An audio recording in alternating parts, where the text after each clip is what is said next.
For the last couple of years, there's been this one question on the mind of pretty much every single software developer out there.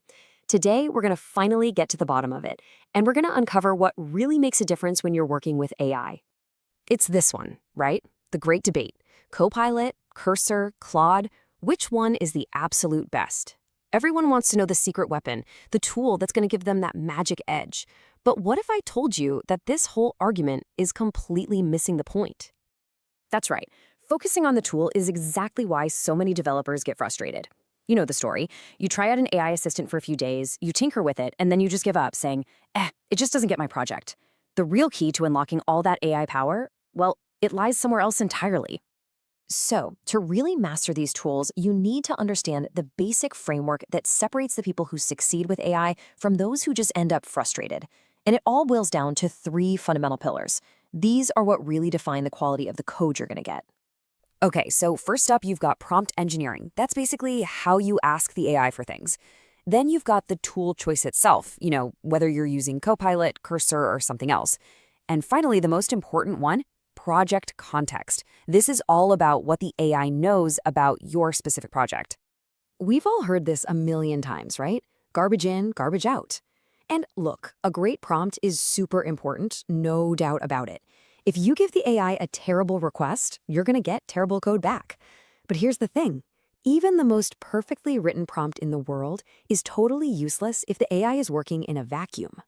And here is the big surprise. The specific tool you pick, it's becoming less and less important every single day. And why is that? Well, because all these tools are starting to look the same. They're all backed by huge investments, and any great new feature gets copied and rolled out across all the other platforms almost instantly. This really puts the whole strategy into perspective. Chasing after the hottest new tool might give you a small, temporary advantage, but focusing on building high-quality context, that's a solid foundation that will last forever, no matter which tool you're using. It's a real strategic investment in your project, not just a quick fix. So this brings us to the heart of it all. Context is king.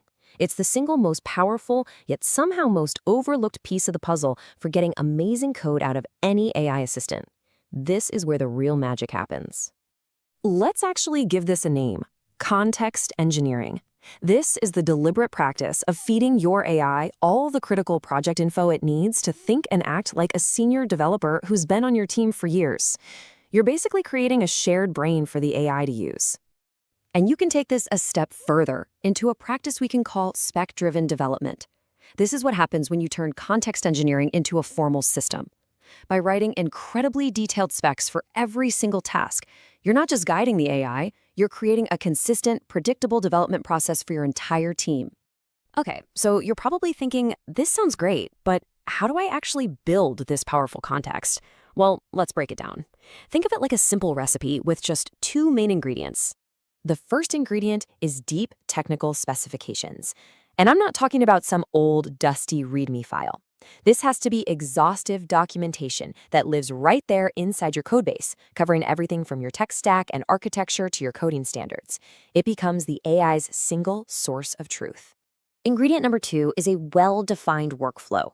You need to document your team's entire process, from the moment a user story is written to the moment the code is deployed. When you define all the steps, the roles, and the quality standards, the process becomes repeatable. The AI never has to guess what to do next. So, those two ingredients are your foundation. But to scale this up from just a personal productivity hack into a genuine team superpower, there is one golden rule you absolutely have to follow. And here it is. This context document can't just be some file that gets written once and then forgotten about on a shared drive somewhere. It has to be a living, breathing part of your project, shared with everyone and updated with every single change. The moment it gets out of date, it becomes worse than useless. Now, when you get this right, when you really commit to this, the results are absolutely staggering. We're not talking about small individual gains here. We are talking about a complete transformation of your entire team's speed and quality. Just think about the math here. A 30% productivity boost for one person is great for them, but in a team of 10, that's only a 3% gain for the project overall. But what happens when the entire team gets a 30% boost because everyone is working from that same shared context? Now that is a game changer. It elevates the whole team. And this might just be the most powerful outcome of all. With a rich, shared context, a junior developer who just joined your team can ask their AI to generate code that follows the exact same high standards as code from your most senior engineer. It instantly levels up the consistency and quality across your entire team. And this isn't just some theory. We're seeing this play out in the job market right now. Just look at the demand for full-stack developers. It has skyrocketed since AI assistants went mainstream. That's because a great shared context allows a backend specialist to confidently contribute to the front end, or vice versa, making the whole team more flexible. So, I'll leave you with this final question to think about. Take a hard look at your team's codebase. Is it a living, breathing guide that empowers both humans and AI to do their absolute best work? Or is it a graveyard of outdated practices and undocumented knowledge? The answer to that question will determine your future with AI. You know that feeling. It's like 3:00 p.m., you're staring at your IDE, maybe a little caffeine deprived, you hit tab to accept a suggestion from GitHub Copilot or whatever, and for a split second, it feels like actual magic, like it read your mind. It's that little dopamine hit, right? The wow moment. Right. Until you try to run the build, and you realize it imported a library that hasn't existed since 2019. Or it's styling a component with a CSS framework you're not even using.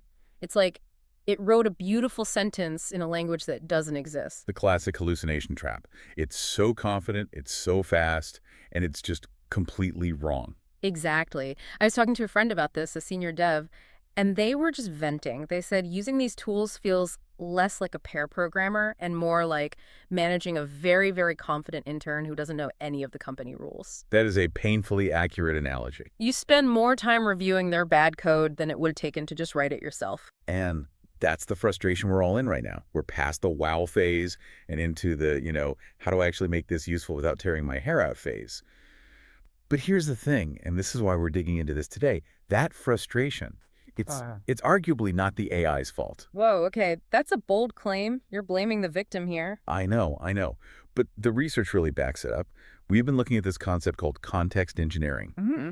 And the whole argument is that the difference between a developer who gets bugs and one who gets magic, it isn't about being a prompt wizard. Okay. It's about treating the AI not like a chatbot, but like a system component that needs a very specific architecture to even function properly. So we're moving from just write me a function to something way more structural. Precisely. And we're going to map out 3 areas today. First, we have to debunk the whole tool wars. Everyone's fighting over cursor versus Copilot versus whatever, and the data suggests that's completely the wrong battle. Which I found really surprising. I thought the tool was everything. Then we'll break down a concept called Spec Driven Development, or SDD. It's a new acronym for you, but it's crucial. And finally, we'll walk through the literal recipe, the files, the folder structures, the ingredients you'd add to your repo to turn that confident intern into a senior architect. I like the sound of that. Okay, so let's start with the landscape. The source material outlines these 3 pillars of AI adoption. Pillar 1 is prompt engineering. This is what everyone talks about, right? Use this one prompt to 10x your coding. Right. This is level 1, shit in, shit out, to quote the source directly. Always a classic. It's the conversational layer. You ask vague questions, you get vague code. That's obvious. But you can be the best prompter in the world, and if the underlying system is flawed, you're just polishing a turd. Okay, so prompts are necessary, but they're not enough. That brings us to pillar 2, the tool. And I admit, I've been obsessed with this. Every week there's a new Copilot killer. I just assumed picking the right engine. Gemini, Claude, GPT-4o was the most critical decision. And that's where the source throws a total curveball. They argue the tool is the least relevant pillar. The least. That feels so counterintuitive. I mean, Google and Microsoft are fighting to the death over this. It's because of convergence. Think about streaming services. Netflix, Disney Plus One, whatever. Eventually, they all have pretty much the same quality of movies. The tools are just copying each other at lightning speed. It's a feature parity game. Exactly. GitHub Copilot is massive because it's native. It's just there. Cursor was ahead for a bit because it really nailed that code-based indexing thing. Where it reads your whole project. Yeah, but now Copilot has that. Yeah. And the other tools are catching up. Under the hood, whether it's OpenAI or Anthropic, they all know Python. They all know React. The bottleneck isn't the model's intelligence anymore. It's the context. Pillar 3, the context. The context. This is the whole game. The source makes this claim that really stuck with me. Mm-hmm. You should be able to speak to your AI in shorthand. Shorthand. What, like how I talk to my best friend? Exactly like that. If you ask your best friend, hey, want to go to the place? They know exactly what pizza spot you mean. Right, because we have that shared context. I don't have to explain it every time. But if you ask a stranger to go to the place, they'll look at you like you're nuts. Yeah. That's how most developers treat AI, like a stranger. They explain everything from scratch every single time. So context engineering is basically setting the stage, creating that shared history before the actors even show up. That's a great way to put it. It's about constraining the AI's infinite creativity down to your specific boring reality. If you don't provide context, it hallucinates based on the average of the entire internet. If you do provide context, it infers based on your rules. Okay, so how do we build this? This brings us to that acronym you mentioned, SDD, Spec Driven Development. Yes, Spec Driven Development. So I know TDD, Test Driven Development, I know DDD, Domain Driven Development. Is this just another buzzword? It's a methodology, but it's grounded in how humans already work. Think about a typical refinement session in an Agile team. You get the humans together, you look at a JIRA ticket, and you argue about the details. How are we handling auth? Where does the state live? What if the API fails? Right, you clarify all the requirements so the developer doesn't have to guess and build the wrong thing. Exactly. SDD is just taking that exact process and documenting it so rigorously that the AI becomes the autonomous developer. It's writing specs that cover everything from pseudocode to test requirements. So instead of telling the AI, hey, write a login page and just hoping for the best, you're handing it a markdown file that says, create a login page, use Zod for validation, use ShadCN for UI, handle 401 errors by redirecting here. Yes, and the benefit is twofold. One, the AI executes it perfectly because the ambiguity is gone. But the second benefit is for the humans. It forces you to be clearer. We forget things. We agree to a coding standard in January and completely ignore it by March. I can't remember what I had for lunch yesterday, let alone some linter rule from 3 months ago. Right. And the source brings up what it calls the haters question here, which I think we have to address. The fear is, will the AI actually write better code than me? Or just faster code? That is the scary question. Because if I have to write a spec that takes an hour, why not just write the code in an hour? Yeah, the verdict from the research is, yes, it will write better code. Or at least significantly more consistent code. Consistent how? Think about it. It's Friday afternoon, you're tired, you're rushing a feature. You might forget to sanitize an input field to prevent a SQL injection. You know you should, but your brain just skips a beat. But the AI doesn't get tired. It doesn't have a Friday afternoon mode. It has no off days. Yeah. If the spec and the context say all inputs must be sanitized using this specific utility function, the AI will do it 100% of the time, every time. It moves you from relying on human discipline, which is fallible, to relying on system reliability. That makes a ton of sense. It's not that the AI is smarter creatively, it's just infinitely more obedient, assuming you actually gave it the rules. And that's the big if. Most people don't give it the rules, they just give it the prompt. Okay, let's get practical then. I can hear people thinking, great, context, but what does that physically look like? Is it a text file, a vector database? The source calls this the recipe. The recipe, yeah. Yeah. It breaks down into 2 main ingredients and 1 golden rule. And the good news is, you don't need to buy anything. Okay, ingredient 1. Ingredient 1 is technical specifications. The what? And the source is very emphatic. This cannot live on an external Notion page or a Confluence wiki. Why not? I mean, everyone uses those. Latency and access. If it's in Notion, the AI in your code editor can't see it easily. It has to be inside the repository, right next to the code. Okay, so a docs folder or something, what goes in there? The basics, of course, tech stack versions, setup instructions. But there's a very specific callout for using mermaid diagrams. Mermaid diagrams, what is that? It's a markdown syntax that lets you write code that renders as a diagram, so you can describe your data model. User relates to orders. Orders relate to products in text. Why is that better than just a paragraph explaining it?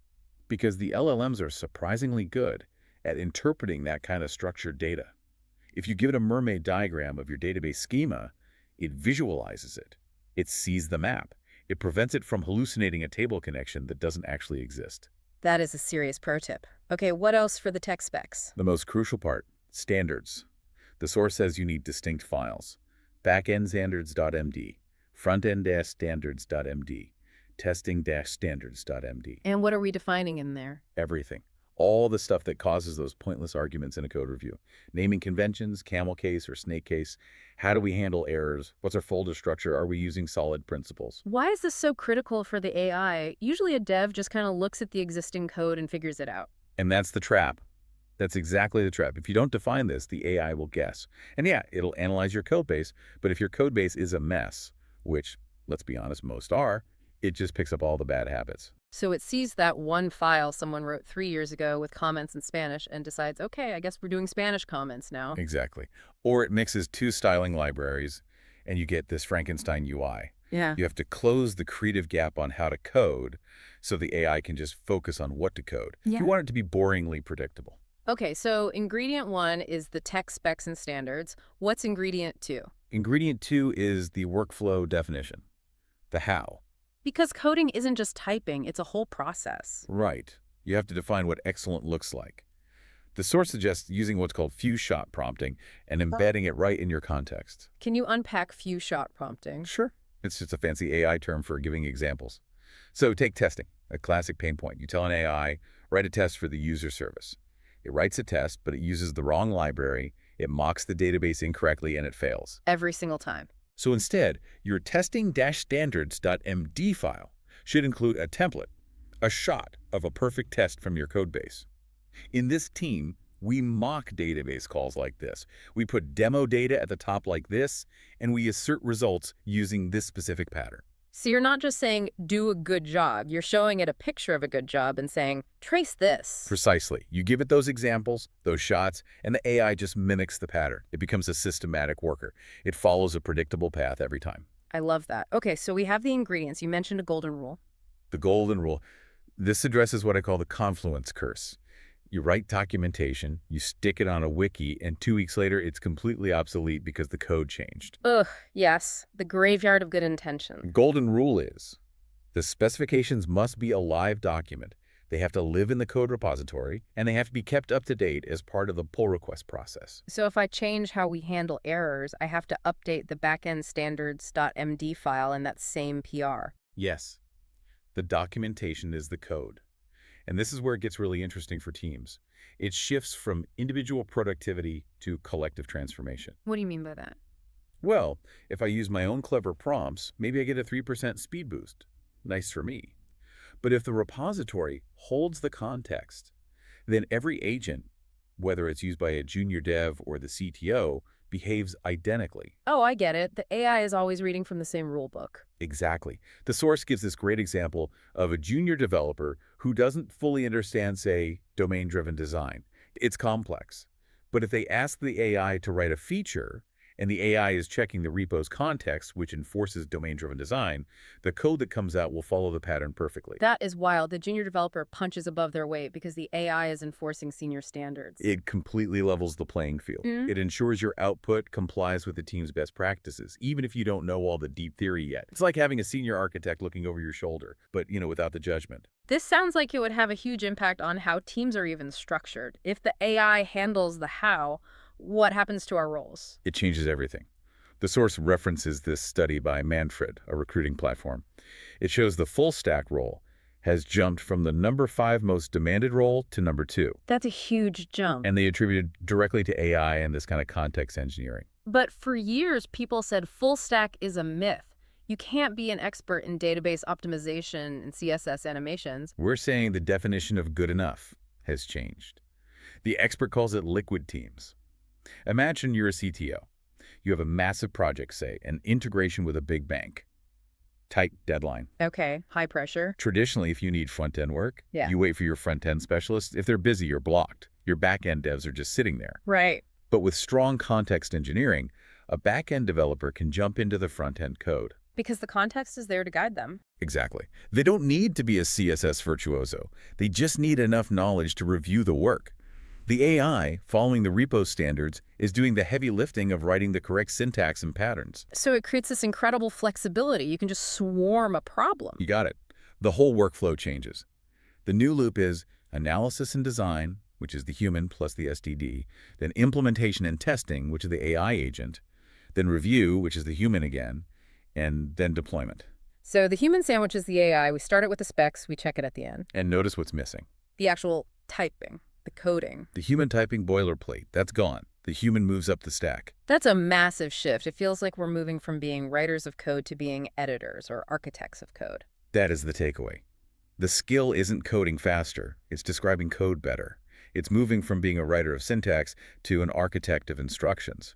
If you can describe the problem clearly, the AI can solve it. So stop writing prompts, start engineering context. Exactly.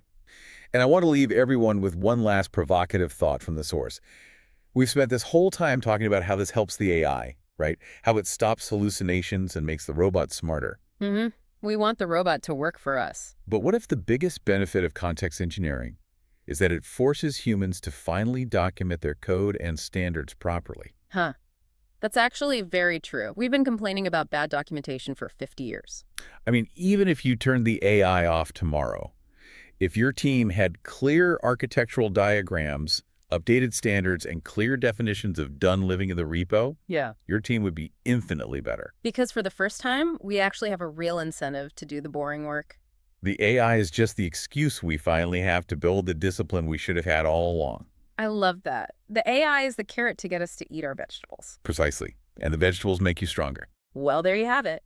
If you're tired of fighting with your AI tools, maybe it's time to stop blaming the model and start looking at your context. Get those markdown files in your repo. Thanks for joining us. Always a pleasure.